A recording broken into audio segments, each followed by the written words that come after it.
Hey, Buff Nation, voice of the Buffs, Mark Johnson here. Coming up this week in the Buffalo Stampede, how about that Colorado women's basketball team? They're on to the Sweet 16 after a big win against Duke at Cameron Indoor. The men's season wrapping up as they fall in the second round of the NIT. We're talking with my broadcast partner, Scott Wilkie, and senior Jalen Gavadon. And spring ball underway for Coach Prime and the football team. We're going to talk to the head coach all this week on the Buffalo Stampede.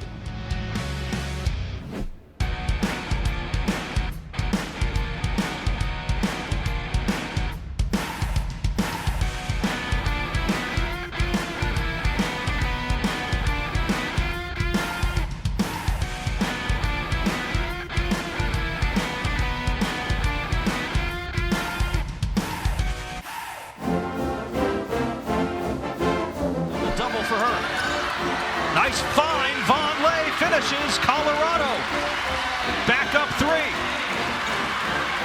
And Colorado is going to the Sweet 16 for the first time in 20 years.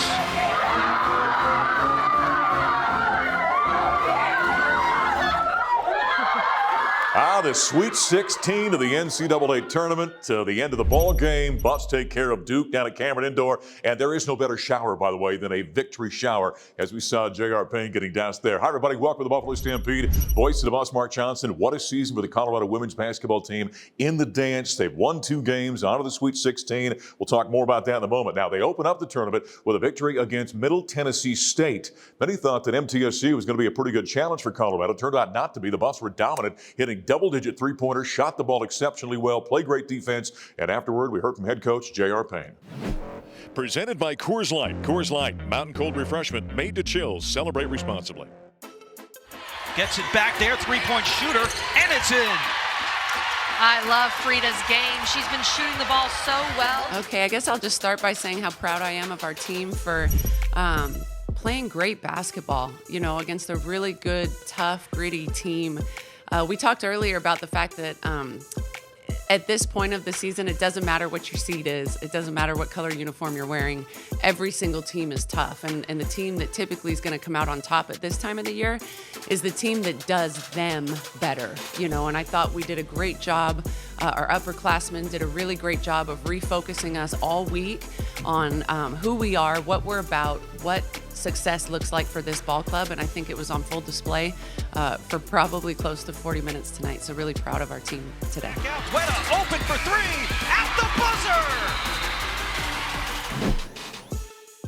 So after the victory over MTSU, it was on to take on the Duke Blue Devils on their home court at Cameron Indoor Stadium, and the Buffaloes jumped out early, a 15-2 lead. Looked like they may run away with this thing, but you knew Duke was going to come back, which they did. Made a game of it back and forth. Buffs up by 6 at the half. In the second half, again, back and forth much of the ball game. And late, it looked like Colorado may drop this thing, but Jalen Sherrod was outstanding, scoring the final 4 points of regulation to tie the ball game. And in overtime, it was all Colorado, outscoring the Blue Devils 11-3. Quayne Miller was unbelievable for Colorado in this contest, and she had 15 points in the first half, and we heard from her after the game.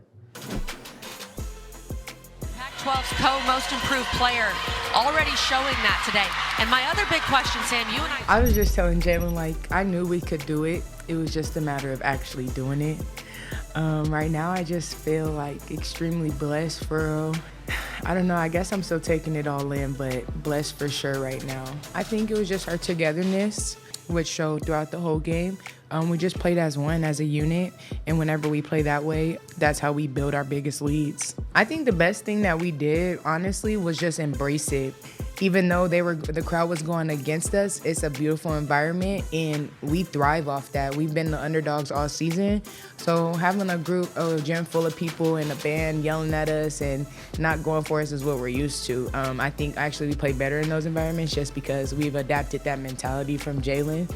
And yeah, we just thrive off that for real. It's really, it doesn't, I don't think we look at it as fans that aren't going against us. I guess we look at it as, oh, they're not cheering for us. Let's turn it up even more. Let's make them even more mad. For me, it was nothing that I was doing differently. It was all mental. So I just really locked in and really focused on things that were in my control. And I think that's when it all came. And I think that really happened today, right in pregame. Strong take, offensive rebound. Vonleh puts it back up and in. And Colorado is going to the Sweet 16 for the first time in 20 years. Quay Miller and the Colorado women's basketball team on to the Sweet 16 now, the NCAA tournament after the big victory over the Duke Blue Devils. Now on to take on the Iowa Hawkeyes on Friday night. Things going to move up to the northwestern part of the country. They'll take on Caitlin Clark, the leading scorer in America, and Iowa up in Seattle. Should be a great ball game. Don't count out the Buffaloes. They're on a roll right now in the NCAA tournament. Coming up next, we're talking men's basketball. The season comes to an end with a second-round loss in the NIT.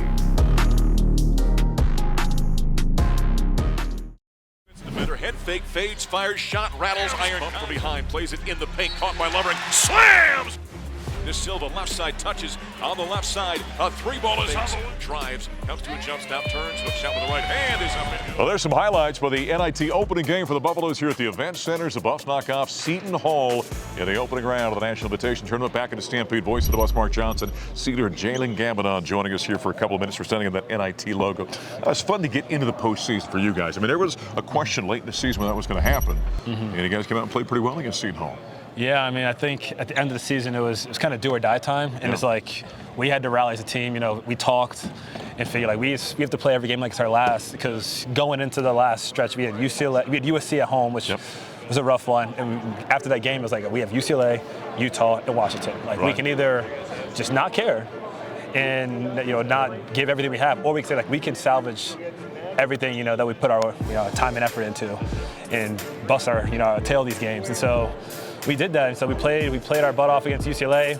We played really well against Utah at home.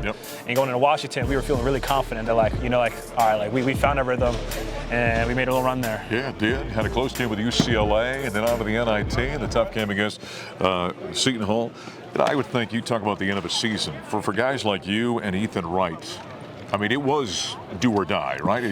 Next time you lose, next time you're done with your career, and you guys really played well down the stretch. So there was desperation the way you guys played, wasn't it? I mean, I don't know if I'd say desperation per se. I mean, I think there's a lot of factors. Obviously, like you say, it's our last game. Sure. And, March, you see what's happening around the country is like teams are playing like it's their last game. But also, just there's a large stretch in the season where, personally, I wasn't healthy, and I had a concussion coming into the UCLA USC weekend and wasn't able to play. But that kind of gave me some time to get my health back. And for Ethan, it was with the rotation being a little shorter, oftentimes in that kind of dynamic, it's like you have a little bit more freedom and leeway to make plays, and because we need to be more involved in the offense. So you see a lot of the things that we're able to do on the court down the stretch. It's been a factor of opportunities as well as. Well, the Buffaloes get that NIT opening victory over Seton Hall, and afterward we heard from head coach Tad Boyle. Powered by Ford, cars, trucks, and SUVs built for America, built Ford proud. Great win. March victories are hard to come by, whether you're playing at home in the NIT or neutral floors in the NCAA tournament. On the road in the NIT, we knew it was going to be a battle. Seton Hall's a tough team with tough kids and a tough coach, and they're seniors, they're juniors, they're really mature players, and we knew they weren't going to go away, and they didn't. It was appropriate that we won that game on a stop, because that's what we pride ourselves on defensively, and we weren't at our best. They were down their point guard, we were down one of our point guards, but I thought Julian Hammond played a really good game. Ethan Wright was terrific off the bench. And Luke O'Brien, 14 rebounds. I mean, he gave us great energy. And I knew going into this game we were going to have to play a little bit of zone, especially if we got in foul trouble, which we did. And it was okay, but it's just a good win. I mean, anytime you win in March, it's a good win. There's the head coach after the Buffaloes knock out the Pirates of Seton Hall opening round of the NIT. As we continue with Jalen Gambadon. So the Buffs get that opening round win, and then it's on to Utah Valley and end up falling in this ball game.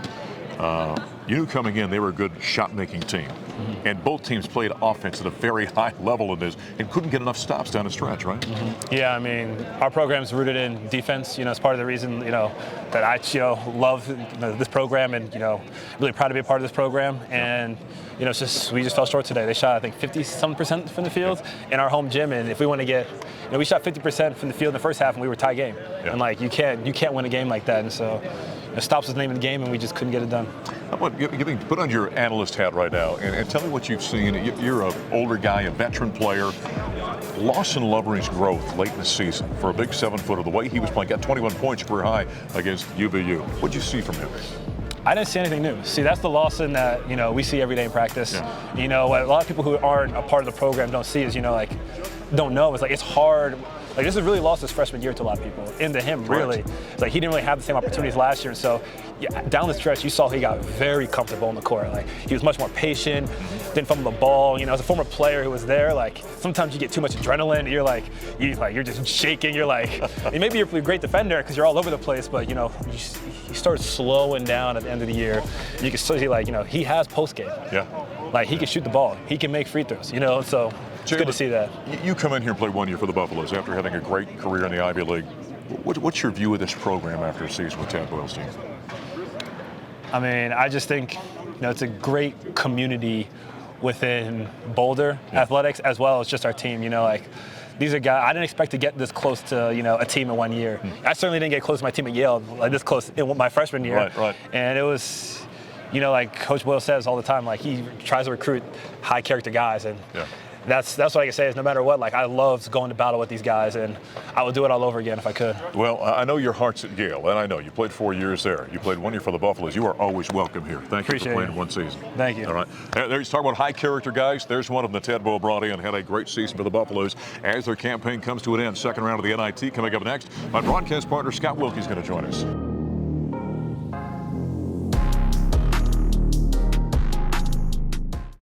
Talks a lot about she played goalie. And there's a first shot and it's in. Hey, a big congratulations to the Sea Lacrosse team opening up Pac-12 conference play, getting victories over Stanford and a lopsided win over Cal. Back here at the CU Event Center, the Buffalo Stampede NIT. Buffaloes get knocked out in the second round, losing to Utah Valley University. My broadcast partner, Buffs great Scott Wilkie, joining us here for a couple of minutes. I'm voice of the Buffs, Mark Johnson. Before we kind of get to this talking about this UVU game, Scott, the stretch run of the season, all the injuries were happening. KJ Simpson goes down with mono. Hadley had been out. Others had been out. They were getting a little thin on the bench. I thought this team showed phenomenal character down the stretch run of the season. Yeah, some guys who were playing secondary roles stepped into more prominent roles and did well in that role. And we won 3 out of our last 6 against good teams. Yeah. So not a bad finish. No, certainly not. They played hard, and we learned things about Luke O'Brien. Down the last 12 games was outstanding. He almost averaged about 9.5 points, roughly about 8 rebounds or so. Julian Hammond, I think we learned a lot about. When KJ went down with mono, he had to play a lot of minutes. He grew up as a player. Julian's a gamer. We talked about him being a good football player, state champions twice in his high school career, and guy doesn't shy away from the moment, and he really showed that the last few ball games. Yeah, Buffs had a good showing out in Las Vegas, beating Washington, and took the top seed, by the way, and a team that's probably a Final Four contender, UCLA, down the stretch. The end of the NIT. Talk about that opening game against Seton Hall. I thought Seton Hall was a very good basketball team, a veteran team, and that was really kind of a gut check win. They win it by 1. Yeah, age matters in college basketball, and they had multiple guys that were in their 4th or 5th year, and they came in here and played well. Colorado hung on in a tough win late in the ball game. Really had some guys make plays late in that game that hadn't been in that situation before, and they came out ahead of it. Buffaloes then run into UVU. This is a team, a lot of team people had never heard of UVU. I had to look up exactly where they were from. I didn't know much about them. Mark Manson's team was a shot-making machine in this game. They put on a show here offensively. Yeah. Woodbury is a guy I could see playing in Europe for a long time. He knows how to score the ball. He got it going tonight, and he was talking some trash out here, but he was impressive. Buffaloes get knocked out of the second round of the NIT, and afterward we heard from head coach Tad Boyle. Yeah, disappointing. Obviously, we wanted to advance. We didn't. You're playing at home. You feel like, the crowd was great. They showed up and really appreciate their support all year long. Utah Valley's a good team. We knew that coming in. They proved it tonight. To me, that's an NCAA tournament caliber team that we just played. They won their league. It's their 27th win tonight. They're 12th away from home. So, they're good. Their guards are, holy cow, are they good. That's a hell of a team we just lost to. There's no doubt about it. Now, we thought we just could never string together stops. The teams that advance this time of the year, the teams that guard. That's the bottom line. I don't care if you're in the NIT or the NCAA tournament. I watched Michigan State, against SC. I watched them today. They are guarding at such a high level. It's like, holy cow. Then I look at our team, and it's like, we're not there. We're a long ways away from that. So we got a lot of work to do. That's head coach Tad Boyle after the Buffaloes fall in the second round of the NIT to Utah Valley University. We continue with my broadcast partner, Scott Wilkie. Let's talk about this thing moving forward. Now, we saw Lawson Lovering, by the way, in this game against the Wolverines, career high 21 points, 7 rebounds. Talk about the growth you saw from him down the stretch. Well, it wasn't just tonight. He's been playing better as the season wound down. He's getting good at a jump hook. He's playing more aggressively. And tonight, he kind of put it all together, and the confidence really grew in him tonight. Interesting what's going to happen with him next year. You know, one thing that happens for every athlete, I played, you played, you know what happens? At some point, all of a sudden, the flip or the switch flips, and you're not so sped up, and everything's not so fast in court. I kind of wonder if that did happen to him maybe the last half dozen games. Yeah, and he's making free throws, which he wasn't doing all year, and making shots and just feeling better about himself. And he's so big and so athletic for a guy that size. He's got a lot of potential. When it does slow down, it allows you to think a little bit about the game, doesn't it? And make the kind of moves we're seeing on the block. Yeah, and he's got to develop. You've mentioned many times this year he's got to get a go-to move. Starting to see that jump hook from him more and more often. I really like what we're going to see from him next year. Okay, so he's going to be a year older, and I think Jalen Gavadon said a previous segment, this was really his freshman campaign. With Tristan coming back, with KJ coming back, Luke O'Brien coming back, going on with what's coming in, what do you like about Colorado in 23-24? There's plenty of talent there, Mark. The cupboard is plenty full, especially with the guys we got coming in, and you just got to put it together. You know, Coach mentioned how they were inconsistent this year. That's got to be something that improves next year, is playing more consistently on both ends of the floor. With the inconsistency on this team, and Tad told us on our radio broadcast, we wrapped things up after this game with UVU, he said he was going to have regrets about this season. With the inconsistency, I understand the frustration. I thought that staff did a pretty darn good coaching job with this team, though, the way it was up and down all season long. Yeah, the bench got pretty short here late in the season with the injuries that Colorado had, and playing in a Power 5 conference to come out with a winning record is still impressive to me. Yep, Buffaloes with 18 wins, 81-69 the final, though, as they lose to Utah Valley in the second round of the NIT. That's my broadcast partner, Scott Wilkie, on Voice of the Buffs, as we put a wrap on the college basketball season for Colorado. Coming up next, we're talking football. Spring ball is underway for head coach Coach Prime Sanders.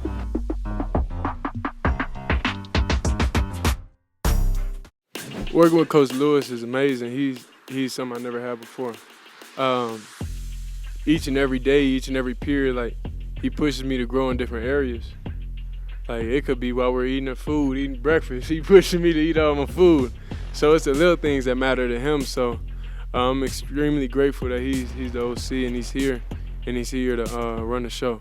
Well, there's your quarterback, Buff Nation, Shedeur Sanders, as spring ball is underway for the Colorado football team back in the Buffalo Stampede.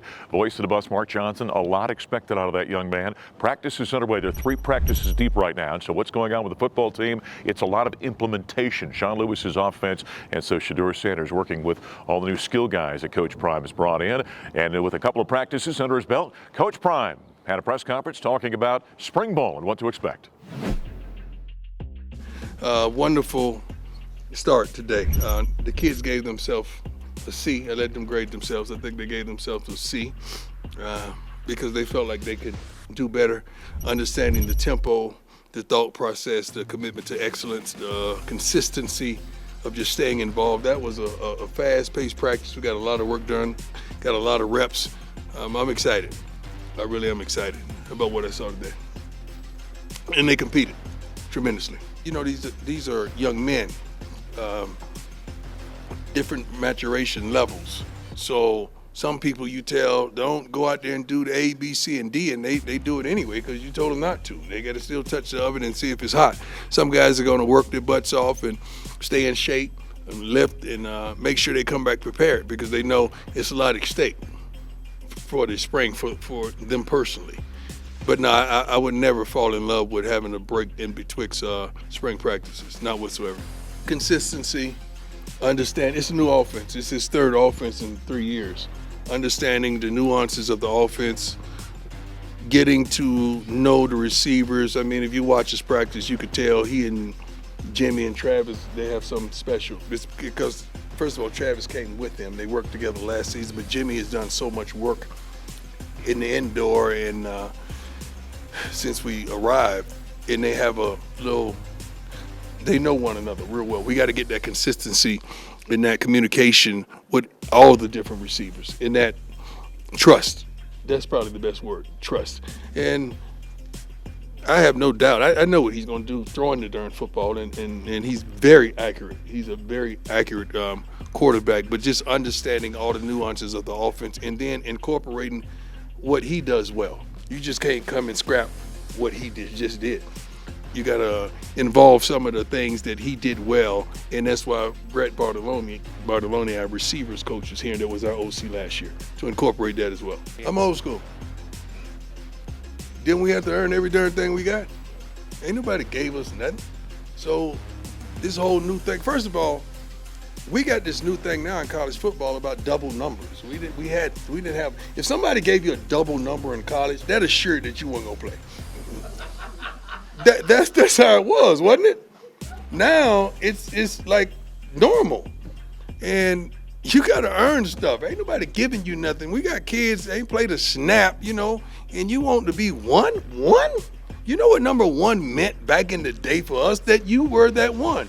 Now you got number one getting the frame tore out of him out there on the field. Like, come on, you got to be crazy. Now it's a fight in the stands because the mama's wearing number one and her son, her baby's getting murdered out there, you know. Like, come on. Like, it's just a new day. Single digits was something, you had to be him.